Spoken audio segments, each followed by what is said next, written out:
भाव ज्या खासदार आपल्यासोबत जोडले गेले आहेत ओमराजे निंबाळकर। ओमराजे, ऐकलात सरकारच्या वतीनं सांगितलं जातं आम्ही किती पैसे दिले सरकारला, सरकारनं शेतकऱ्यांना। मला तुम्हाला स्पष्टपणे सांगायचंय की 11,000 रुपये क्विंटलनं विकलं जाणारं सोयाबीन शेतकऱ्याला 3,000 रुपये ते 3,500 रुपयांनी विकायची पाळी केवळ केंद्र सरकारनं डीओसी आयात केल्यामुळे त्या ठिकाणी आली।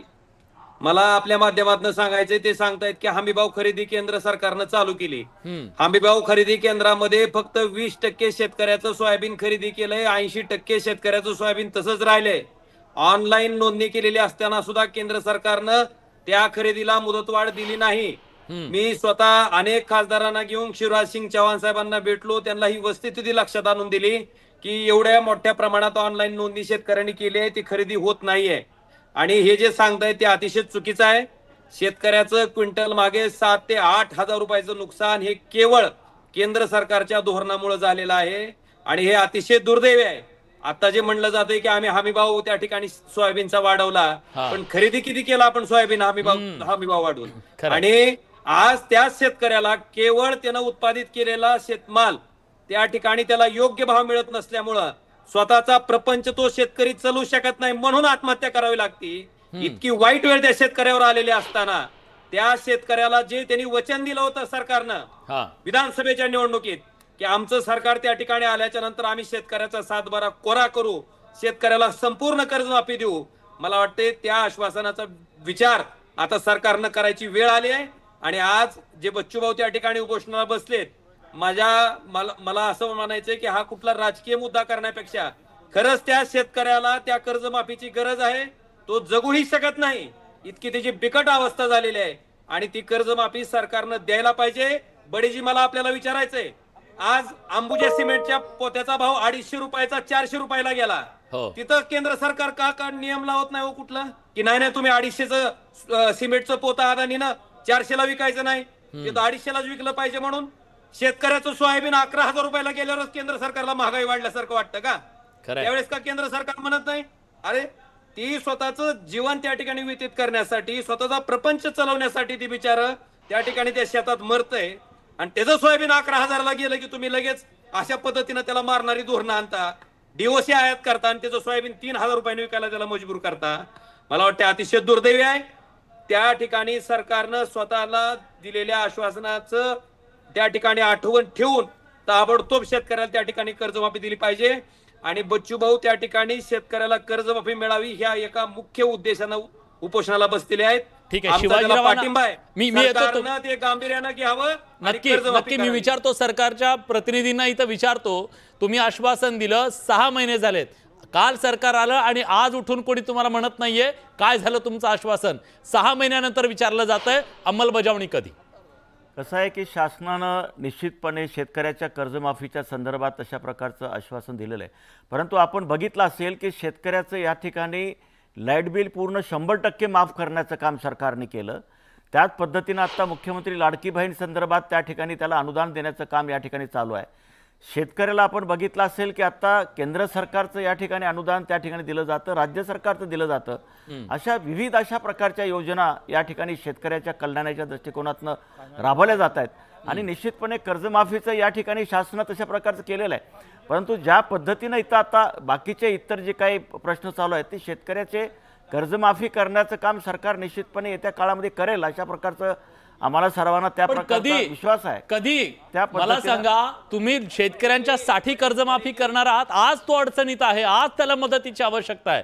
पहिली गोष्ट, खरं तर त्याला शेतकरी कर्जमाफी मागण्याची वेळच काय येते तर तिथं भाव त्याला मिळत नाहीये, तो चहूबाजूने संकटात सापडलाय म्हणून त्याच्यावर ही वेळ आली आहे।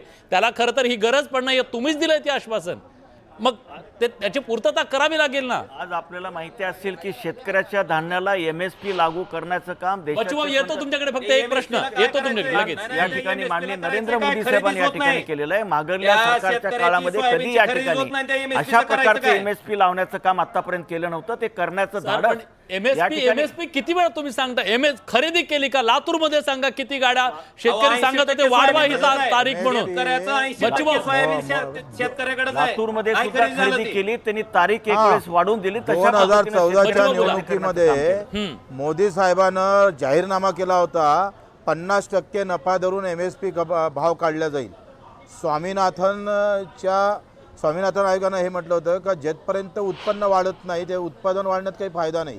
50% नफा धरून भाव काढला जातं का? आणि तुम्ही 2014 मध्ये हे तुमच्या जाहीरनाम्यात होतंय, त्याचा विसर पडला. 50% नाही हो, 15% नफ्यानं भाव भेटत नाही. त्यांना थोडंसं विसर भाव पडलेला आहे.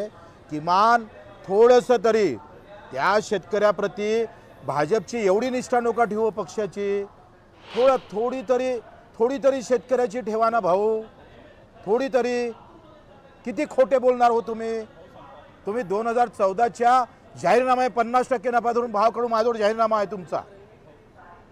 किती लबाड बोलणार पण बचभाऊ, एक मुद्दा राज्याचे अर्थमंत्री सांगतायत की माझ्या भाषणात कधी तुम्ही ऐकलं का मी आश्वासन दिले? हे काय भाषा आहे? काय समजायचं शेतकऱ्यांनी याचं? ज्यांनी कर्जमाफी द्यायची, आश्वासन पूर्तता करायची, ते म्हणतात माझ्या भाषणात ऐकले का तुम्ही? अजितदादाची दादागिरी मुख्यमंत्र्यासमोर चालत नाही. मग ते काय बोलणार आहे? ते काय बोलणार आहे? ओके, ठीक आहे. ओमराजे, मला सांगा, ज्या पद्धतीनं ही आश्वासन पूर्ती करण्यासाठी एक सातत्यानं सांगितलं जातंय आम्ही लाडकी बहीणला पैसे देतोय, काही सांगितलं आता लाडकी बहीण योजना हे इथल्या सरकारच्या बोकांडीवर बसले का आणि आता ती खूप मोठी अडचण ठरतीये का? मला आपल्याला सांगायचंय की त्यांनी लाडक्या बहिणीचे 1,500 रुपये देतो म्हणून सांगतेत. अहो, 11,000 रुपयाचं सोयाबीन शेतकऱ्याला जर 3,000 रुपयाने विकायची पाळी आली तर एका क्विंटलला किती नुकसान झालं शेतकऱ्याचं? साधारणतः 8,000 रुपयाचं.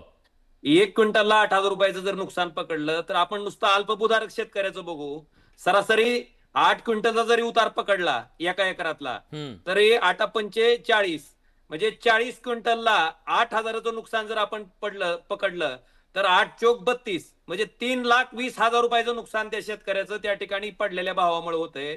आणि 1,500 रुपये कुणाच्या तोंडावर मारायला लागले तुम्ही. तुम्ही जसं करताय DOC आयात करून 11,000चा भाव तुम्ही 3,500ला आणताय आणि तुम्ही 1,500 दिल्याचा मोठेपणा सांगता का? 3,20,000चं नुकसान मोठं आहे का 1,500 रुपये जास्त आहेत?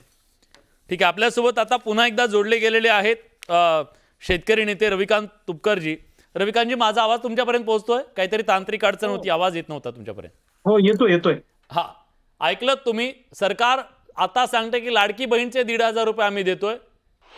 आता लाडक्या बहीणच्या 1,500साठी शेतकरी कर्ज माफीचा जो निर्णय आहे तो काही आता एवढ्यात होणार नाही असं एक प्रकारे सांगितलं जातंय. बघा वाक्य काय काय आलेत या कर्जमाफीच्या बद्दलची.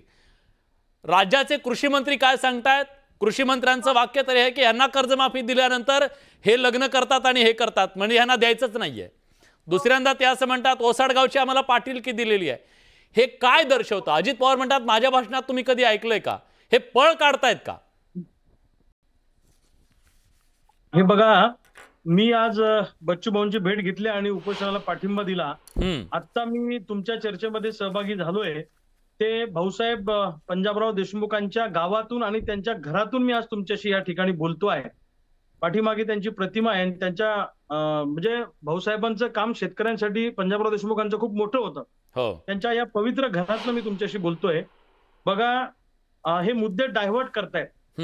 हे बच्चू भाऊ हे एक निमित्त आहे, लक्षात ठेवा. पण त्यांच्यावर राजकीय टीका करून तुम्ही शेतकऱ्यांचे प्रश्न बाजूला ठेवू शकत नाही. सरकारच्या तिजोरीवर ताण आहे म्हणून कुठल्या आमदाराचे पगार थांबले, कुठल्या खासदाराचे पगार थांबले, कुठल्या कलेक्टरचे, प्रधान सचिवाचे पगार थांबले. नैतिकतेच्या मुद्द्यावर 5 वर्ष आमदार पगार घेणार नाहीत. कुठलाही सरकारी खर्च आमच्यावर करू नका.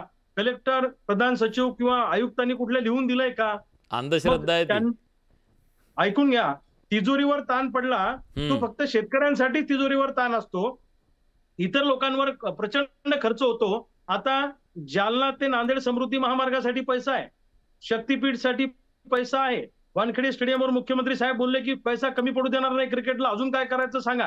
म्हणजे सगळ्यांसाठी पैसा आहे, पण दिलेलं आश्वासन पाळण्यासाठी शेतकऱ्यांच्या कर्जमुक्तीला पैसा नाही. अरे कर्जमुक्ती म्हणजे आम्ही काय भीक मागतो का?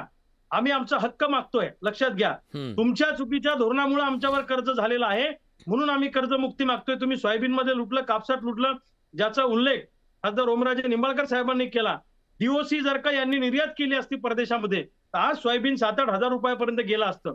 सोयाबीनमध्ये लुटलं, कापसात लुटलं, ऊसात लुटलं, कांद्यात लुटलं, आणि लाखो रुपयाचा दरोडा आमच्या खिशावर घालायचा आणि मग त्याच्यातलेच 1,500 काढून आमच्या लाडक्या बहिणीला द्यायचे. हा दुटप्पीपणा सरकारचा आहे आणि हे चालणार नाही. लक्षात घ्या, किती तुम्ही राजकीय टीका आंदोलनावर केल्या तरी शेतकऱ्यांची कर्जमुक्ती झाल्याशिवाय, हक्काचा पीक विमा, भाव फरक दिल्याशिवाय जे जे तुम्ही बोलले ते करा ना. तुम्ही एका बाजूला म्हणता आंदोलकांनी कायदा मोडला, पण तुम्ही कायदा नाही मोडला का? तुम्ही दिलेलं आश्वासन पाळत नाही. तुम्ही लोकांना स्वप्न दाखवली म्हणून आज लोक कर्ज भरायला तयार नाहीत. लक्षात ठेवा, आत्महत्येच्या दिशेनं जाणारी आमची पावलं तुम्ही थांबवली पाहिजे. आणि तुम्हाला मदत करता येत नसेल तर किमान आमच्या जखमेवर मीठ तरी चोळू नका. एक एक मंत्री काय काय स्टेटमेंट करतोय. ठीक आहे, मी शिवाजीरावला विचारतो, थेटच विचारतो.